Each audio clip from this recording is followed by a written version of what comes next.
Four. Okay. Hello, everyone. Welcome to the first episode of the European Volleyball Show. My name is Dan. Today I'm joined by my co host, Rob. Welcome to the show, Rob.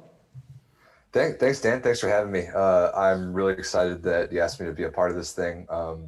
The whole European volleyball universe is really heating up right about now, and in this season, unlike really any other seasons, it's really cool to have volleyball to talk about. And this show is going to be great. We're looking forward to doing it every Friday, and there's going to be a ton to get to. Yeah, so you guys will always be able to see this show Fridays at 5 p.m. European time, 11 Eastern time, 8 Pacific. And we're just going to go have a bunch of topics each week, talk to you guys in the chat, and go over the week's biggest matches, news, everything going on in the world of European volleyball. So, yeah, I'm very excited for this show as well. So, Rob, why don't we get into our first topic right away here? The first topic of the day, Champions League So let's do preview. it. So Champions League is heating up once again. The fourth round is we had one pool for each of the men's and the women's sides in action this week, and then the other four women's pools will be in action next week, Tuesday through Thursday, right? If I'm correct. So Hmm. by this time next week, we will know the 8 quarterfinalists. So I kind of want to go pool by pool, and Dan and I will make some picks, see if we see if we regret who we choose this time next week, and then we'll talk about Pool B a little bit later, which is the pool that wrapped up yesterday. Yeah, so if you guys didn't know, there's a new format for Champions League this year, That's tournament right. format. Every match, or half the matches in the first tournament of one pool, and then half the matches in the next tournament. So we have 6 matches per week, and next week we have 4 of the 5 tournaments for the women's second round of tournaments. So do the math. That's what, It's 24 so much tournaments, 24 volleyball. matches. Yeah, Crazy, yeah. it's so Very much volleyball. exciting. It's awesome. It's like, yeah, this format is probably unique to this year just because of COVID and everything, minimizing travel, trying to get everyone in one place for the weekend, and then they can all go back to respective countries. But it's actually really cool. It gives you just like one thing to follow along with for a couple days, and you can like learn how a team is playing over a couple days. I think it's been a really cool format. And then uh, who's going to come out and get to the quarterfinal is going to be very, very interesting. Yeah, for sure. So why don't we start with the pool that just happened? Talk a little bit about Pool B. All right, so Pool B, I think everybody would agree that it was kind of going to come down to the two main players, and that's Conegliano from Italy. Most people would evaluate them as the best club team in the world right now on the women's side, but they had Fenerbahce from Istanbul, Turkey, standing in their way, and that team is really good too. So Conegliano beat them. They had yet to drop a set like after the first tournament that was played back in December, I think, and so Fenerbahce needed. So basically, let's talk about how you even get out to the quarterfinals. So you got 5 pools, and the winners of the 5 pools get out. And then of the remaining teams in the 5 pools, the top three that didn't win their pool make it to the quarterfinals. So every point win, like standings point win and set win, actually matters a lot. So that's kind of we're gonna talk about that as we go pool by pool. But Fenerbahce, at the very least, needed to take care of Nantes and Kamnik, like the two like lower seeded teams in their pool, and they were able to do that on Tuesday and Wednesday to set up kind of the matchup that everyone was wanting to watch between Fenerbahce and Conegliano yesterday. So we'll talk about that match a lot later. Ended up being Conegliano 3-1, and they walk away with six. They're 6-0 and a perfect 18 points in Pool B. So I think a lot of people could have expected that outcome. That team is just so good, and at least Fenerbahce did take a set off of them. That was the first time that Conegliano dropped a set this Champions League. Um, but Fenerbahce 4-2 with 12 points is probably going to be good enough to make it out into the quarterfinals of the second place teams, but we don't know. There's, like Dan said, there's like 24 matches being played next week, and anything could happen with those second place teams. So Fenerbahce is going to be kind of sitting on their hands waiting at home to see if they're going to keep contending for the title. Yeah, a lot of time we see the teams with those 4 wins make it through. Usually a couple teams with 4 make it through, and then a couple teams with 4 don't make it through. So Fenerbahce, I mean, honestly, they did the best out of anyone I've seen so far against I agree. Conegliano. So, it showed that actually Conegliano is beatable. which up to a certain point, it was like, okay, is anyone even going to take a set off of these guys? Ever since they added Poulter, I think they've been one of the most dominant teams we've seen in volleyball.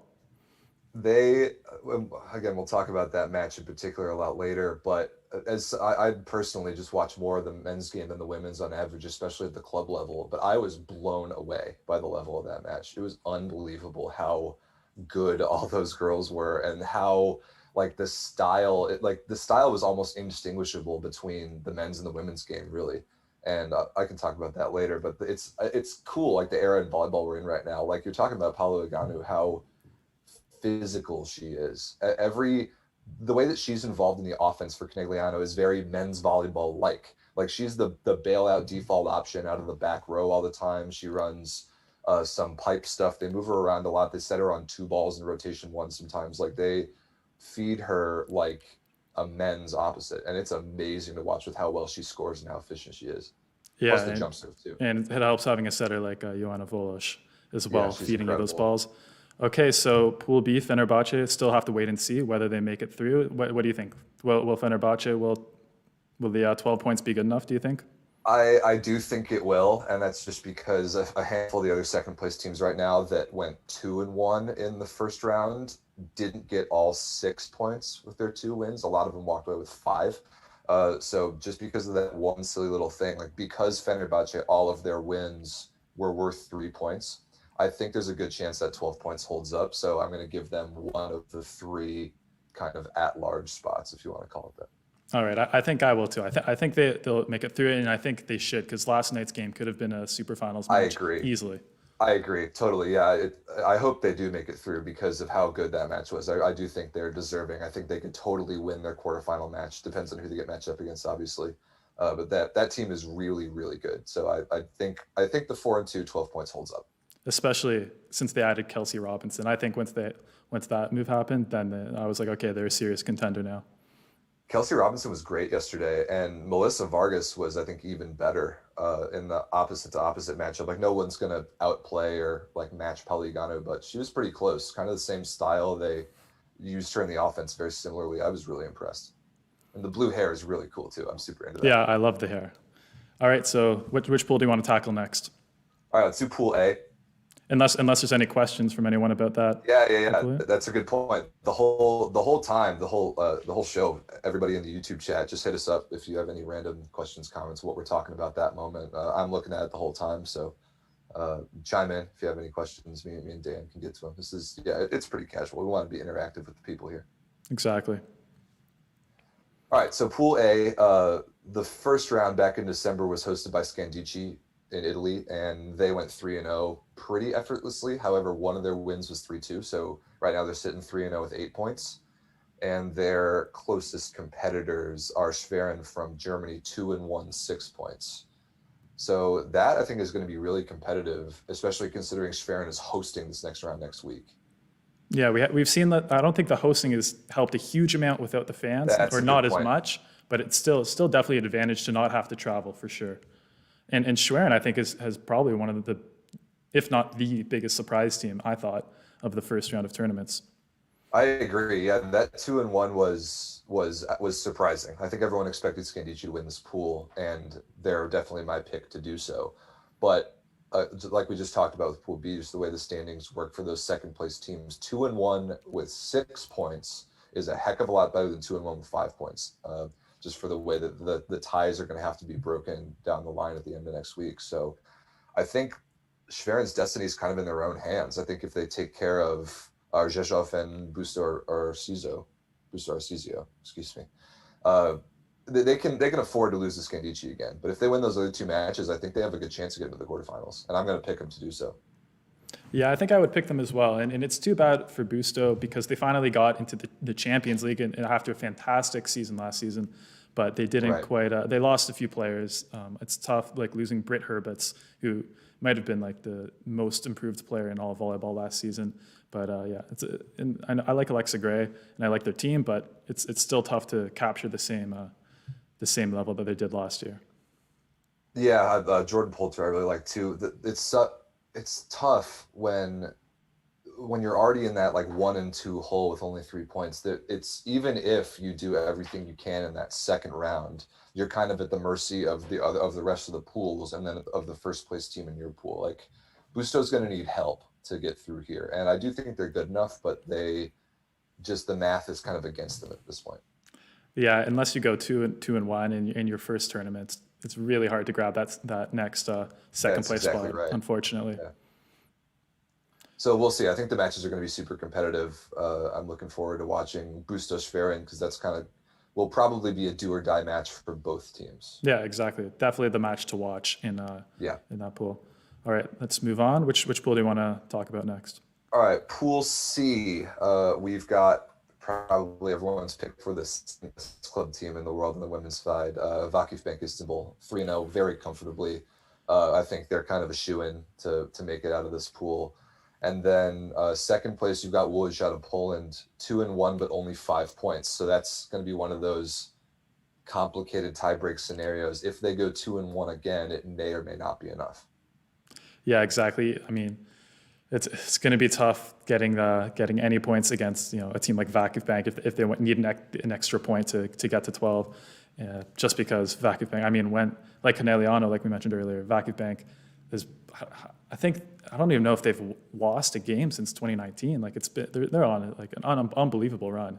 They really are, and we were talking about the same thing with Conegliano about how they haven't really been touched in well over a year. And I think everybody is really looking forward to the collision course of Vakifbank and Conegliano in the superfinals. I hope that happens for the game's sake. But there's some talent that's going to stand in their ways. Those teams are going to have to earn their way to the finals, even if they are the favorites. Yeah, it's been an unbelievably amazing and competitive Champions League so far. But like you said, there has been a lot of maybe let's say buzz around an eventual Vakifbank versus Conegliano finals for sure. And yeah, I think when I had you on my podcast, Dan, like a month or two ago, you predicted that. Like everybody kind of knows that it's going to be Vakifbank Conegliano in the superfinals, and here we are. It's still looking like it's going to be the case. Yeah, and I mean Isabel Haak is incredible for Vakifbank, and I think Michelle Bartsch too. Like this whole kind of run of Vakifbank started when she joined the team last season. That she just added, she fit in so perfectly and added such a elements. Another big attacker to go to bail out kind of Isabel Haak when she wasn't performing to her usual standards. We talk a lot about like the club system is so interesting. It's a business. It's rare that players stay in a place for more than a year, really, except at the very, very top levels. The way contracts work are really interesting to me. But we'll get to this later when we talk about Zaksa, because I think Benjamin Toniuni is the best player fit for his club team, maybe in the whole world. And the fit and the way that you build a team with like styles of player and team culture and all that stuff really matters. And that like manifests itself here with Vakifbank on the women's side. And I think you made a great point about Michelle Bartsch. I think she's a big part of that. Just the right fit, the right type of player for the team that she got signed to. Everything worked out really well there for them. Yeah, Vakifbank definite contender. Okay, do you want to move on next pool? Keep things going here. Yep. So another Turkish team. Ekşehirspor, excuse me if I didn't pronounce that correctly, out of Istanbul again. They're 3-0, and this is Pool D, by the way. 3-0, but with 8 points. But however, they have one of those classic pools. Anyone who's played like a 4-team pool tournament before has kind of seen this before, where you have a 3-0 team and then 3 1-2 teams who kind of cannibalize each other, which is a shame because like Kaliningrad and Dinamo Moscow are both really good, but it's unlikely mathematically that either of them make it out, just because they're both 1 and 2 right now. They're just gonna have too much catching up to do.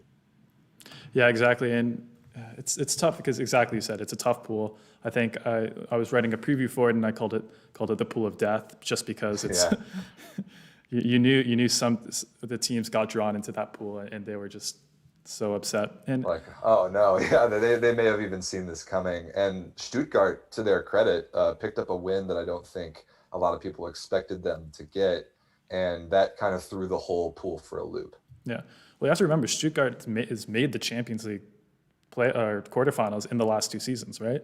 So, that's true. For a German team, and maybe not for a German team, but just as an overall team, like, they shouldn't be underestimated. Crystal Rivers, who's going to be actually on our Ace Space podcast, CEV podcast, very soon. Awesome. She's oh my God, she's just incredibly dynamic, amazing player. Yeah, it's weird to not have a Russian team, any Russian women's team, be likely to make it to the quarterfinals at this point. I think Kaliningrad has a chance at 1-2 with 4 points because one of their losses was in 5. But they might have to upset Vitra, and then they're definitely going to have to beat the other 2 teams to have a chance. So I don't picture anyone coming out of this pool, other than Vitra, of course. I mean, these 2 Russian teams are probably not the ones I'm most surprised by for not doing as maybe well as I thought. We'll save it for another pool, but the third Russian team is the one I'm the most surprised about personally. And that's a good segue into Pool E. So I assume that you're talking about Dinamo Kazan. Yeah. So the Dinamo Kazan at 1-2, with both of their losses being 3-0, which is very surprising. Yeah, exactly. And I thought, and I mean, it's tough this year, especially because there have been so many injuries, and maybe not injuries, but I guess players missing games due to precautions, which is obviously we have to have. But it does make things a little different when we're talking about the games because missing important players. And I was talking to Jovana Brakočević about this earlier, and she's like, yeah, for the first 2 months of the season, we had half our starting lineup out, right? And I think Kazan was affected by that. But I thought at the beginning of this season, when they signed Samantha Bricio, I thought that was like, okay, Samantha, Fabrice, Bricio, this is going to be a team to watch. But unfortunately, in Champions League at least, they're doing very well in Russia. They're doing very well in Russia. I think they've had a little bit of bad luck in Champions League, like you said, and like we talked about this in the Italian league as well. Like Trentino had that whole month where they couldn't really play. It's obviously been such a uniquely weird season. But yeah, I'm with you. I saw Samantha Bricio play in college. I actually line judged one of her matches that she played, which was funny. And I knew then, like, wow, this girl's going to be really good at the next level. So Russia's a good league for her, and I thought that team was going to be really good. But to get to the rest of that pool, so you've got Igor Gorgonzola, Novara from Italy, that is 3-0, 8 points, likely to make it out just because of the one more win. But right on their heels, you've got Poulter from Poland, 2-1 with 7 points. Yeah, which is almost, I think it's as good as you can possibly do with 2 wins. So just because of that right there, it's almost definite that they make it out if Kazan doesn't beat them 3-0 and take it away from them. Which could happen, which is, I think totally could. I mean, Poulter is one of my picks to make it through, but it's really tough. But at the same time, they were also missing a few players in that first tournament, so we'll see. But also Poulter, another team going on an incredible run in the Toruń Liga, in the Polish professional league right now. They've beaten Łódź, they've beaten Rzeszów, they've beaten all the top teams in Poland in the last few weeks. So they are on quite a streak here. Yeah, they're hot. I agree, and just where they're positioned in the standings, I think it's definitely theirs to lose. It's going to be another kind of do or die match, like the Schwerin match we talked about earlier next week when Poulter plays Dinamo Kazan. That's going to be really, really competitive, because even though those teams might be in slightly different positions in the standings, when they play, it's going to be kind of do or die for both of them. It's going to be very important and fun to watch. All right, so I think you and I are on similar pages about. So I think we all think that the teams leading their pools right now are all 5 going to make it out. Conegliano obviously already in. I think we both agree that Fenerbahce is going to make it in. I think we both have Poulter getting in. And then who's your last one? I think Łódź is going to be my last one. Okay. Yeah. The Polish team. I like the Polish teams this year. Yeah. I think it'll be Schwerin. Schwerin out of Germany hosting, and they have 1 more point in the standings right now than Łódź does. So we will see next week after all these matches unfold if which one of us is right about that, or neither. I mean, you never know. All right, so you guys can watch all those matches on YouTube or on Eurovolley.tv if you're a subscriber to that platform. And Rob, is anything from the chat before we move on to our next topic? Somebody asked in the chat, who are we? Somebody wanted us to I guess I didn't do much of an introduction. A little bit more about themselves. Yeah, let's do that. You go first. Yeah, so my name's Dan. I work at the CV as a digital content coordinator, and I also do my own podcast, the 5 on Volleyball podcast. So, yeah, that's pretty much it for me. Originally from Canada, now living in Luxembourg. Yeah, it's funny that we're the two of us of all people are on a show talking about European volleyball, a Canadian and an American. I mean, it just goes to show how like central European volleyball is on the world stage, though. Great I point. think it's almost appropriate because there's such an international fan base for our events and for everything about European volleyball. Great point. And you and I were talking about the viewership that comes from North America and South America for European volleyball stuff is huge. So I love being a part of this. So yeah, I'm Rob St. Clair. I am American, like Dan said. I'm based in Chicago, but I'm in San Diego, California right now. So I'm a whopping 9 hours behind of where Dan is in time zones. I have a podcast called The Deep Corner on the Volleyball League of America's platform, which is an American men's professional league. And I do a lot of play-by-play commentary as well. And so hopefully you guys hear my voice on a lot more matches in the near future. And yeah, we got this show every Friday. So I think that everyone's going to get to know you and I pretty well, Dan. Yeah, exactly. And you guys, we hope we can. You guys can come to the chat every Friday. We can chat. We can talk about everything that happened this week and have a great show. All right, shall we move on to our next topic? Yes, please. Okay. So let's talk about Pool B on the men's side.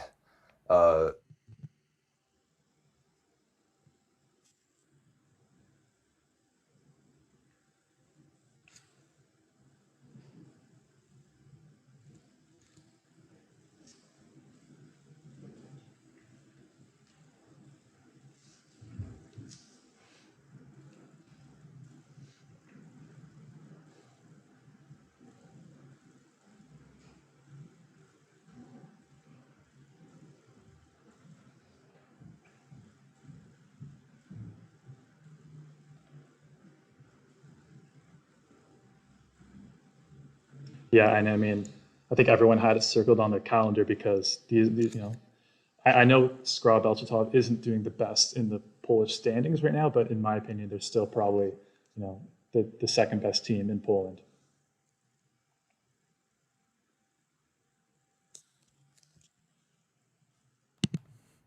Okay, sorry guys about that sound. I think we're just gonna have to talk about the Gino's talk here. I'll cut to the highlights, show people the highlights, and then we'll come back here. How does that sound?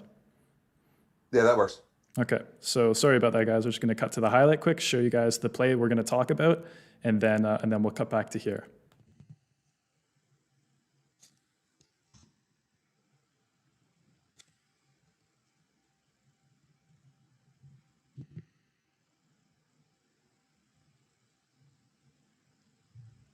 The highlight?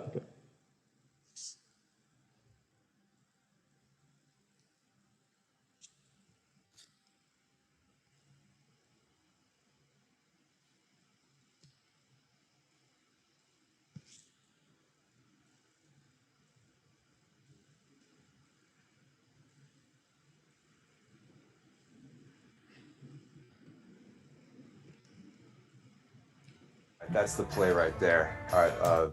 All right, and we're back. Yeah, so There we go. let's break this down. Yeah. All right. Roll with us on the tech stuff, guys. Yeah, it's the first time too. So that play you just saw, first of all, this match was really competitive from start to finish. Step one, especially, kind of deuce set all the way through. Skra took some momentum. I think they might have gone up like 19-16. Zaksa storms back immediately, ties it up at 23. And then that play right there on Skra's receive, so they have a little bit of a statistical advantage. Taylor Sander gets a pretty good look on the left side, just smokes one inside the block cross court, and the Polish legend Paweł Zatorski with an incredible move, one-handed stab like straight up in the air about 6 or 7 meters off the net, and then the bump set from Kamil Semeniuk is an underrated part of that play to Alexander Slivka, who might be the best. I don't know if you agree with this. Might be the best like out of system hitter in the world right now. Just all the choices that he makes are just phenomenal. And so he gets a pretty. That's a hot take. That is a hot take. But after watching this match, I think I might be able to support that. So he gets a pretty good bump set and puts a good swing on it, and then Kasper Piachowski for Skra is unable to make pretty much the same play that Zatorsky made on the other side. Zaksa goes up 24-23 and they win the set the next play. So it's stuff like that I think puts Zaksa on another level compared to all the Polish teams. When watching this whole match, and Skra deserves a lot of credit for pushing it to 5, but Zaksa out of system offensively, they make the right choices. All three of their pin attackers, Semeniuk, Śliwka, and Kaczmarek, every time they make the right choices. Kaczmarek does a great job of being terminal yet efficient. And then Semeniuk and Śliwka both use the block. They do the recycles, the tip into the block and cover. It's amazing. Like when they're out of system, it's almost a bad idea to block against them sometimes because you know that they're just going to recycle into the block and get a better offensive look. It's stuff like that I really think puts them on another level compared to the other Polish teams. Yeah. And Śliwka, I don't know if I agree with him being the best out-of-system hitter, but I know who's the best out-of-system setter. And it's maybe not relevant for this play, but Benjamin Taniuti helps a lot in that kind of thing. Like Benjamin Taniuti, he's almost just as comfortable setting from position 1 as from at the net, just because he's so precise and so fast with the sets, even when he's way off the net. I talked earlier about a fit, like a culture and play style fit in a club team, and I think Benjamin Taniuti, the French national team setter, is right at the top of that list. If you want to compile a list of players who fit phenomenally well on the club teams, Benjamin Taniuti is way up there. And yeah, it's really those breakpoint moments. They have the ability to get any defensive touch at all and turn it into offense immediately. And when I'm saying, like, I think Śliwka is a great out of system hitter, I don't mean he's scoring. I just think he's making the right decisions all the time. He's so like cagey. He's kind of slippery. He's like hitting balls off the block to recover them. He's sneaking them through the block. He's hitting the high hands. And then occasionally, like in the play we just watched, he'll rip one. He'll uncork that left arm and really go after a ball. And his variety and his ball control, both in like serve receive and attacking, is amazing to me. Well, maybe not out of system, but maybe if you say he's the best way out of system, like if the ball's like you saw in that play, it's a bump set coming from position 6, like that's past out of system. That's like just a completely broken play. But yeah, like you said, he's still. I mean, the lefty attack is really cool as well, having a left-handed outside hitter. Dude, there's a lot of those these days. There's kind of I don't know if renaissance is the right word because I don't know if there were that many to begin with, but there's a lot of like pretty high-profile left-handed left side attackers now. It's really cool. We see our reigning Euro Volley MVP, Uroš Kovačević, probably the best example of that. So yeah, like Śliwka. The crazy thing about Śliwka is like in the Polish outside hitter landscape, we don't even know where he's going to fit when it comes to Tokyo. It's unbelievable the wealth of depth that Poland has at that position, like in the domestic league too. Yeah, well, it seems, I mean, the advantage with Śliwka too, the reason why I think he will fit in on the Polish team this summer is passing as well. Is a big asset. Okay, so that was I want to talk a little bit more about the rest of that match too. Okay, sure.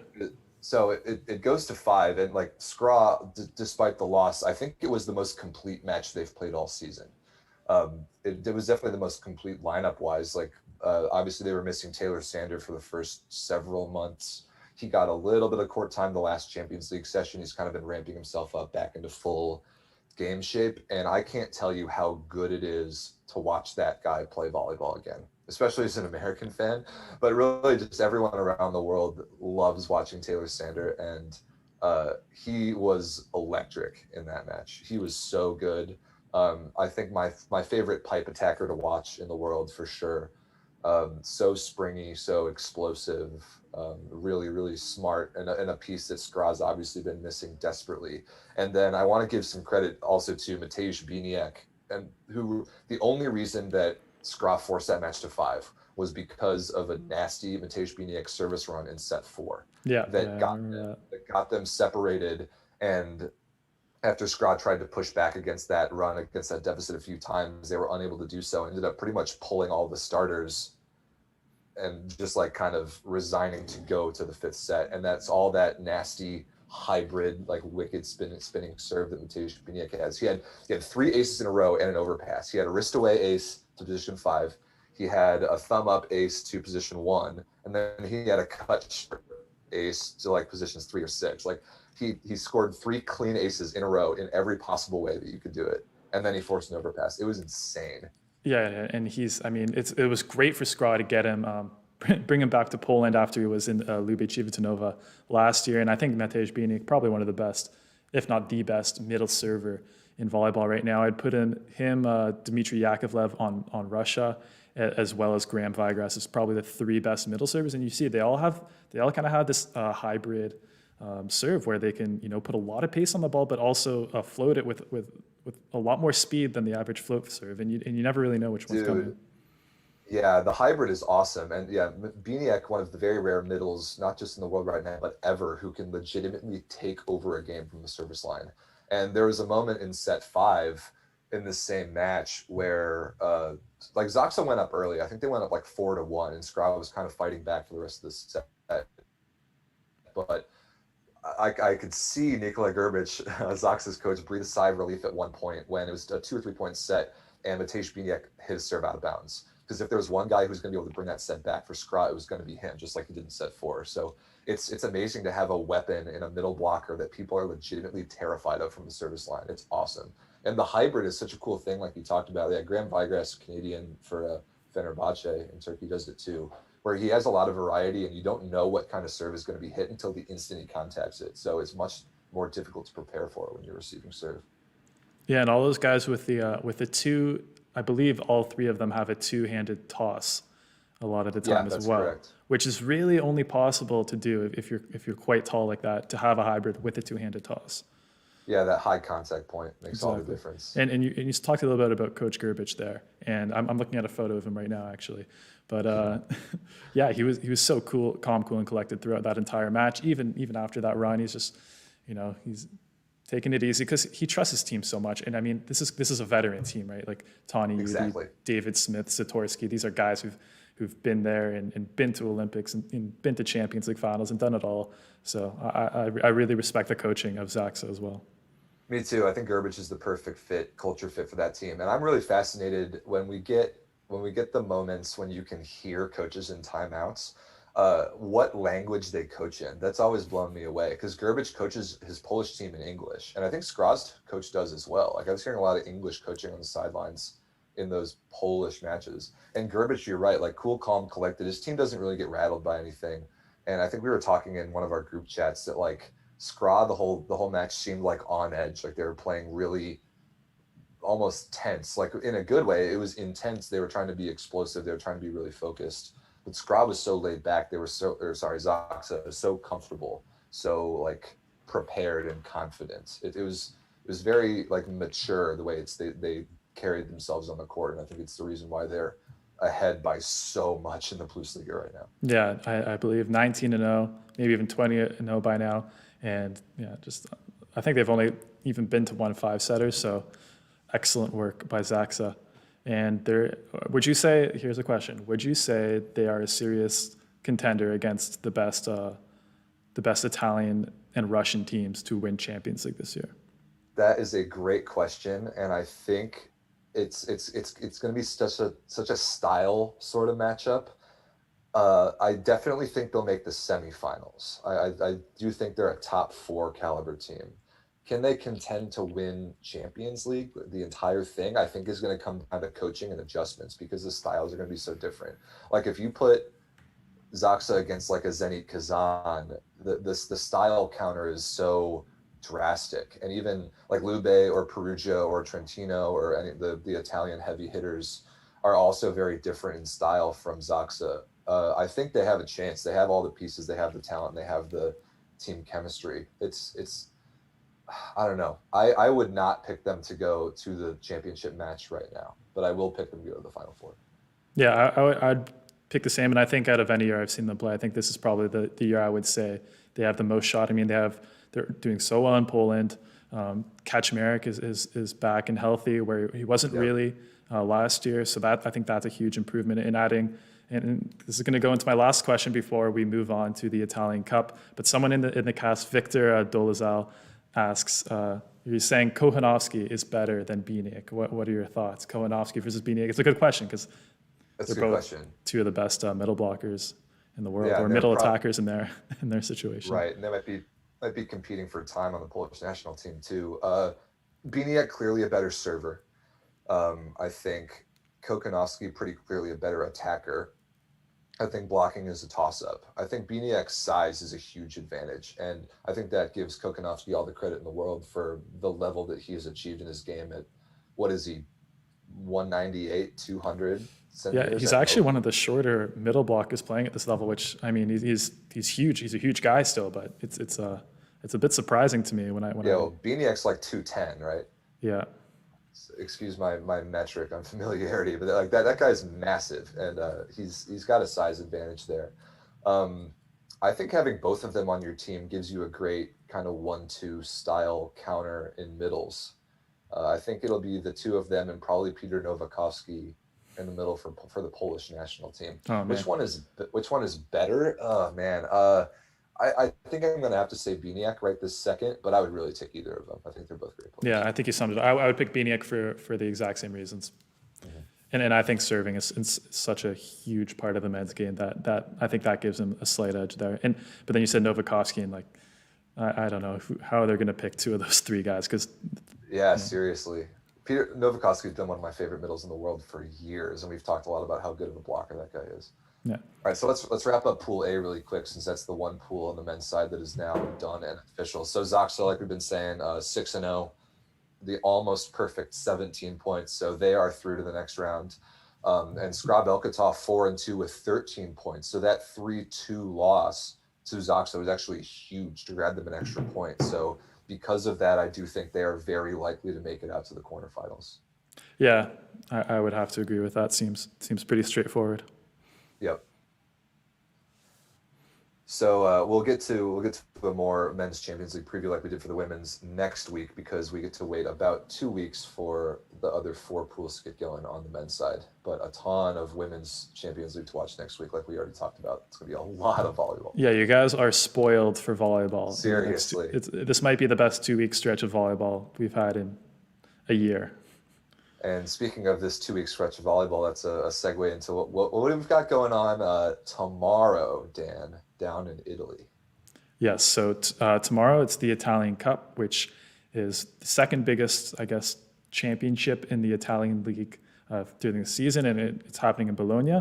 And we're going to have the semifinal matches on Saturday, and then the final matches on Sunday. And our 4 teams, as they tend to be in the Italian men's league, Perugia, Lube, Civitanova, Trentino, and Modena. And 3 of those teams competing in Champions League. So if you guys are fans of Champions League, this is right up your alley. Yeah, this is must-watch stuff. If you are capable of watching these matches tomorrow, you must do so. It's going to be incredible volleyball. Yeah, like Dan said, the four teams that we kind of expect in Italy every year are here in the semis of the Italian Cup. And I want to give like non-familiar fans a little bit of background here, because it took me a while to figure this out. So there's, at the very beginning of a lot of these European club seasons, there's the Super Cup, which is like this kind of preseason, beginning of the season tournament. And then in the middle of the season, right about now, there's the Cup tournament. And then at the very end of the season, there's like the full season one, like league playoffs and championships. So it took me a while to figure out what all those things were. So this is the mid-season one that we're talking about here in Italy, which is widely considered to be the best league in the world on the men's side. Yeah, for sure. I mean, even why don't we talk a bit about Modena though? Because a lot of people, given the way that things were going for Modena this year, maybe didn't expect them to have such an easy time. Let's say, well, not easy, but a straightforward time getting to this point. So they got to this point. They beat Monza 3-0 in the quarterfinals in a match that was actually really competitive. I just saw someone in the chat like say, go look at Micah Christensen's Instagram. Micah Christensen, of course, American setter, the setter for Modena. He won that match with an ace at 25-24 in set 3, which was incredible. Modena is a team, and I think you might know a little bit more about this than me, but their whole organization is really fan supported. Their whole business organizational structure is pretty much built on support from the fans coming to matches. So I mean, a big reason why they haven't had the year they've wanted to have is because they haven't been able to have fans in the house. That's been a big difference for Modena, maybe more so than any other team. It's a big difference for every team, but for them especially, just the way their whole organization is set up, I think that's really affected how they've played. And so to see them at this point is good news. I don't think they'll make it past Libero Villanova in the semifinals. I think Libero is just way too good. But I think it's a step in the right direction for Modena, who's kind of fighting in the Superliga standings right now. Yeah, it's actually that's a good point that you said that, because I actually interviewed Mike Christensen this week for a feature we're doing, and he said the exact same thing, that we're probably the team that's impacted the most by not having fans, because we sell out every game and our fans are amazing and incredible and have so much energy. And before you respond to that, just a quick correction. Yes, all 4 of these teams are in Champions League, not just 3. That was my mistake. Okay, yeah, that's right. Yeah. I'm happy that Micah agrees, and I totally believe him. I think that really affects Modena a lot. Like I said, I don't think they're going to get past Lube. I think Lube is too good. I think Lube, despite the Superliga standings, they're a few points behind Perugia for first place. I think Lube is the most complete club team on the planet right now, and I think that that the Italian Cup is kind of theirs to lose. Correct me, but I think Perugia beat him 3-2 in the Super Cup in the preseason, right? Yeah. Okay, but I do think at this point, the way that Lube is playing, I think it's theirs to lose. I don't know. I'm on Team Perugia still, personally. Yeah. I think Perugia is going to come out of the Coppa Italia. I can never go against Wilfredo Leon. Wilfredo Leon. Yeah. He's a hard guy to bet against, that's for sure. And my other theory is that Alexander Atanasievich is just waiting in the woodworks. I think my theory is that he's healthier than we think he is, and Vito Heinen's just saving him. Holding him back for the Coppa Italia. So we will see. That see. is not a bad take. We will definitely see tomorrow, and they're coming up against the Trentino team, who has had an absolute roller coaster of a season. They were hit by COVID really hard.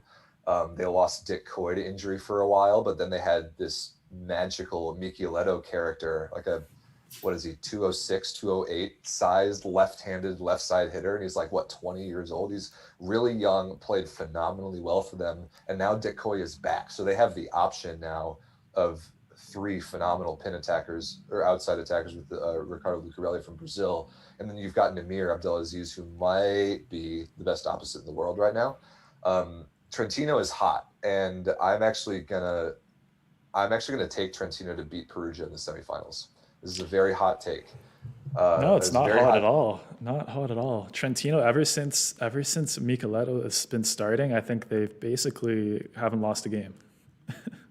Yeah, they're about as hot as any team in the world right now. And one of my favorite things to say when I commentate matches is how big of a deal momentum is in the sport of volleyball. Anyone who watches knows that. But like that, I don't just mean like within a run of a couple points in a match. I mean in a whole season, like in a way that, like over several matches, over several weeks, a team heating up, getting hot, momentum in that way on that time scale really carries over as well. I think that match is going to be incredibly competitive. I do think it's going to come down to how Atanasievich plays for Perugia. Like if he does play, because we haven't necessarily seen him every match. We've seen a lot of Thijs Terhorst, exactly the Dutch outside hitter playing opposite, who's been good, but he hasn't been like. I thought he's been really good actually. I'm very surprised by how well he's been playing.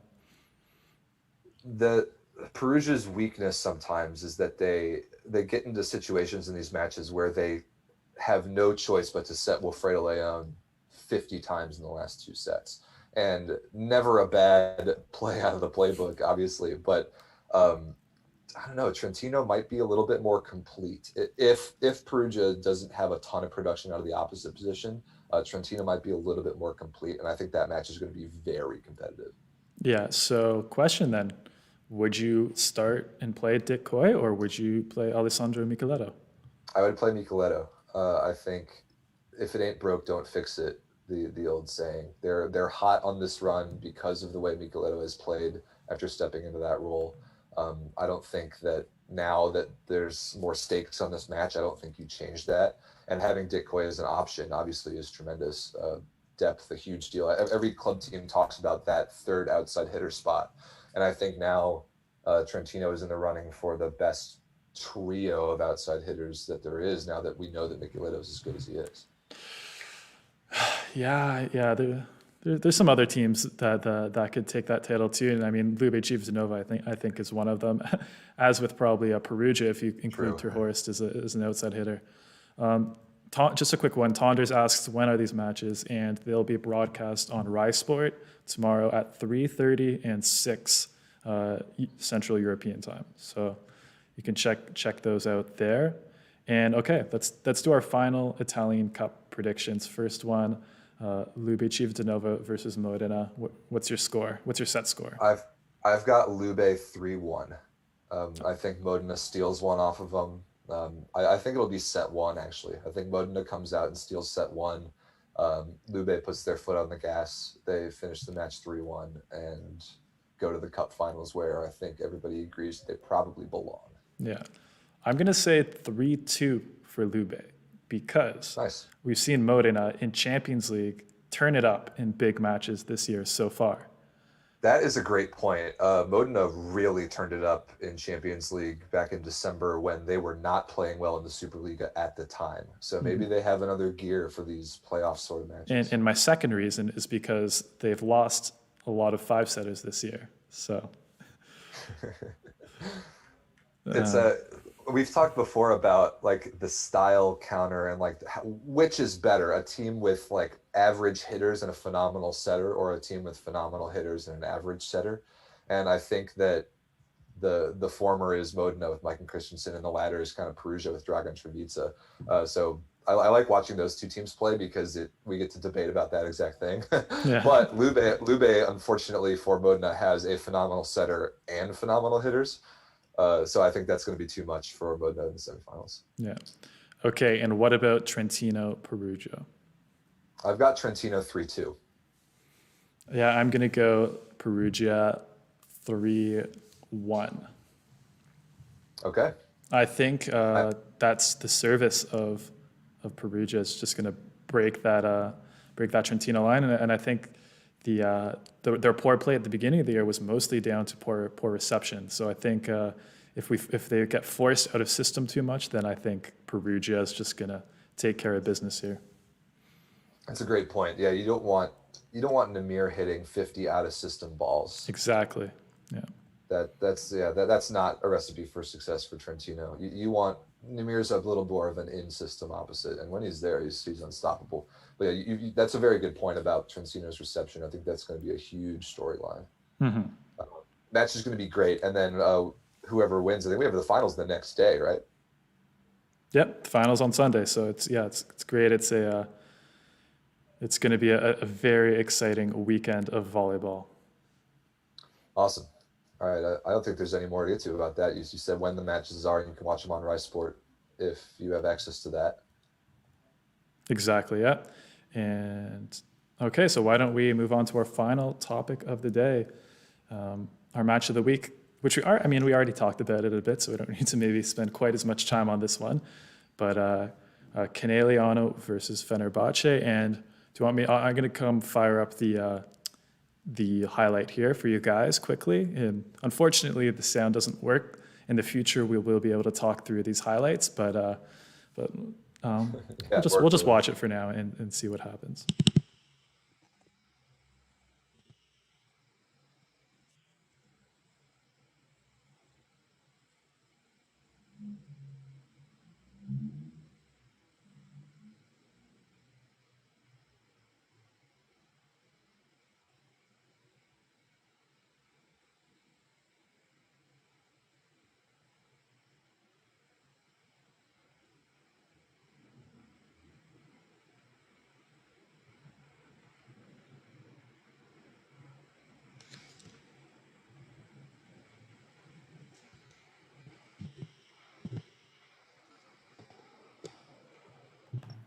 All right, so hopefully everyone was able to watch that clip, and maybe not all of you saw exactly what happened, because it was a very sneaky play by Joanna Volos there. Yeah, I'm not sure if I've ever seen that exact play before. So it was like, what was it, 21-19 set number 2 maybe. So Very, very competitive match, of course. Conegliano gets just a nail, a perfect cross-court dig right on the net on Volos's head. And what she does is so fascinating. So she's a little bit behind, like position, what I would call position 7, like exactly where the setter wants to be. And so she has a slide attacker running behind her. But what she does instead is as she's getting ready to set that ball, she sees Mihailovic on the other side reaching over to block the setter dump. And so what she does is she sets the ball with 2 hands right into Mihailovic's hands to generate that over the net violation. It's like, I don't think I've ever seen that before, like a setter recognizing that situation. Sorry, guys. Sorry, Rob. Apparently the clip did not play. So thank you for explaining it. You did a great job of explaining it. I'm going to try one more time. In chat, please tell us if it's working. If not, then unfortunately we're just going to have to do some describe. But I'll take my word for it, maybe. I'll try playing it one more time. Okay.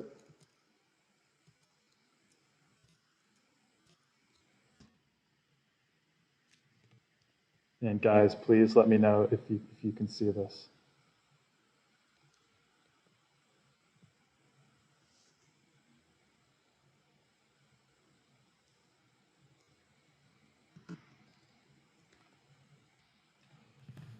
All right.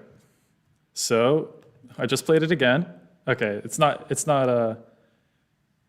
I don't think it worked again. But Rob, you did a great job of explaining it. Basically, yeah, Volos set it into Bronchika Mihailovic's hands when she was reaching over, kind of pretending to joust it, kind of almost pretending to joust / faking the slide, and then set it right into her hands and scored the point.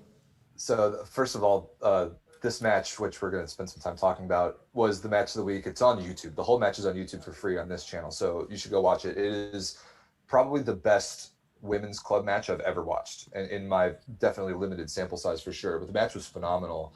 And that play in like late set number 2 is definitely worth watching, worth talking about. It's such just a brilliant, smart, like aware play by Joanna Volos. It was so cool. Yeah, and a great dig by Mackenzie Adams as well. Yeah, that's true. 2 American outside hitters on that team. But I mean, not even, usually not starting for Conegliano, which is incredible that a player of her level isn't even starting. But that's what you see with these super teams sometimes.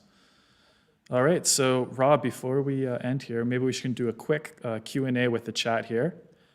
So if you guys have any questions that you want to ask us that we did not cover in the episode, then put them in the chat now. Hopefully we can answer a few of them. And then the first one is what was the score at that point that we're talking about? I think it was like 21-19 in set number 2. Is that right? Yeah, 21-19, set number 2. So you can go find that. Another thing that I wanted to talk about that match. So we talked earlier about how well Paula Egonu played, and how also Melissa Vargas for Fenerbahce played really well too.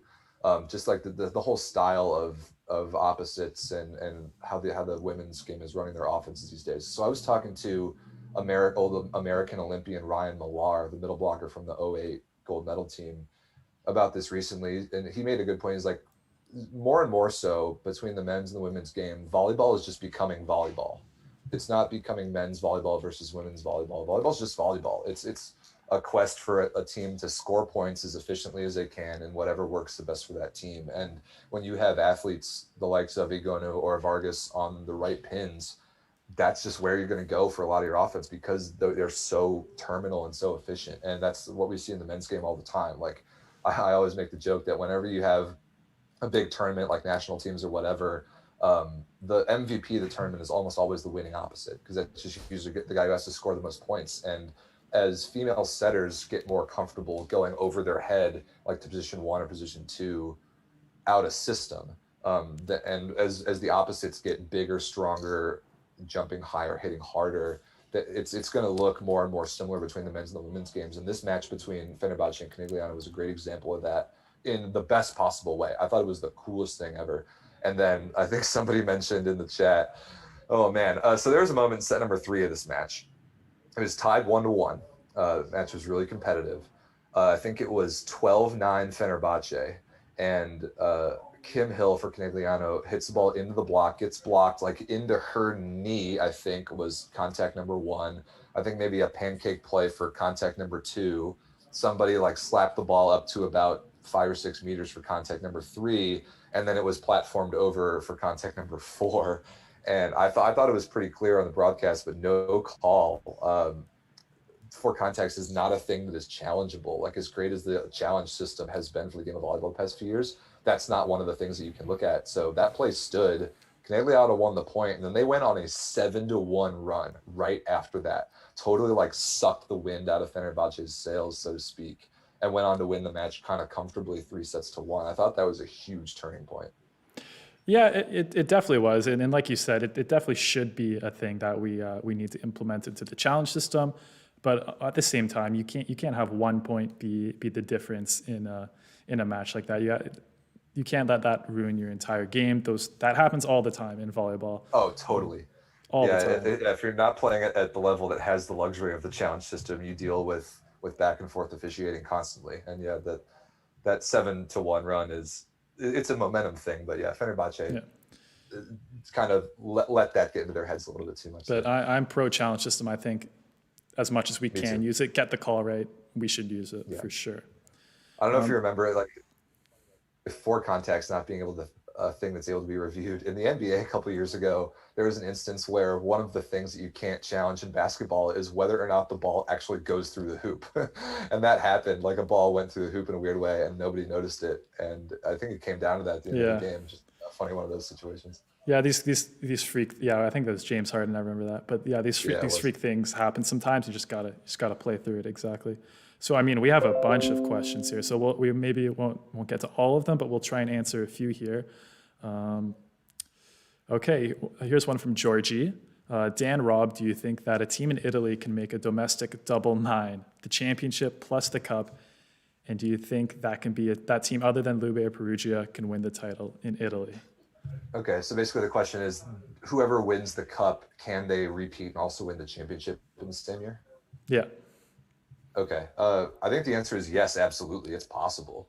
I think if it's going to happen, it's going to be Lube or Perugia. Can another team win the title? I think Trentino could.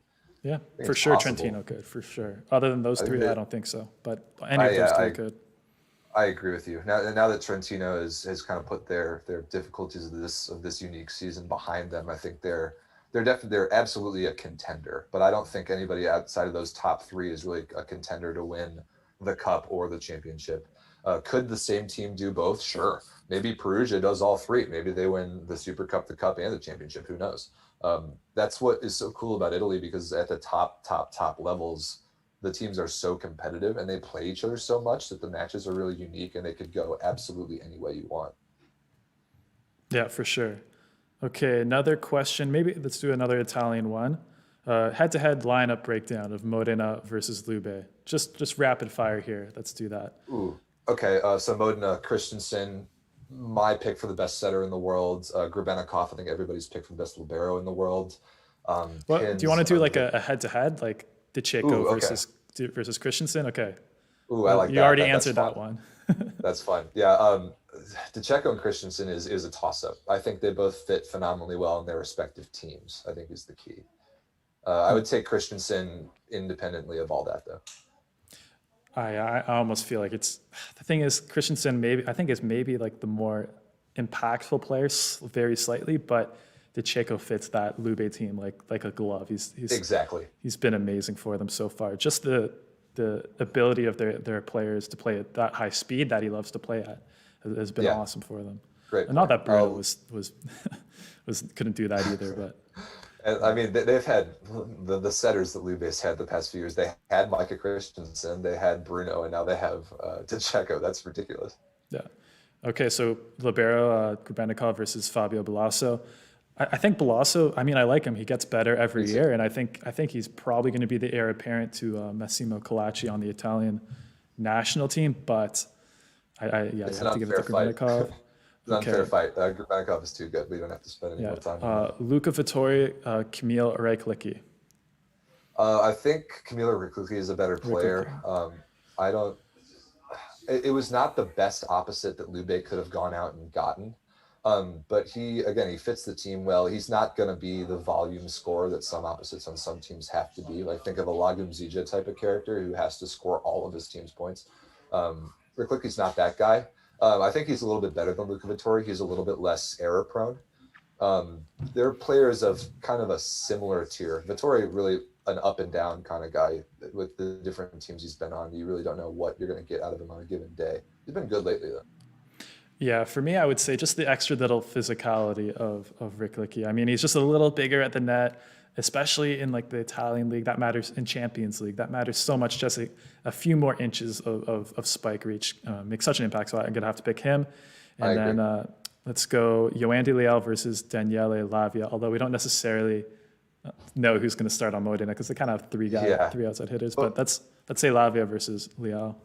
Let's just do the outside hitter pairs. Sure, yeah. I think yeah. that's better to look at. So you got Juantorena and Leal for Lube, and then maybe the trio of Lavia, Karlitzek, and Petric for Modena. I think that is a slam dunk Lube, not even close sort of win. Osmani Juantorena is the heart and soul of that team. He's the heart and soul of Lube. He's probably the heart and soul of the Italian national team at this point.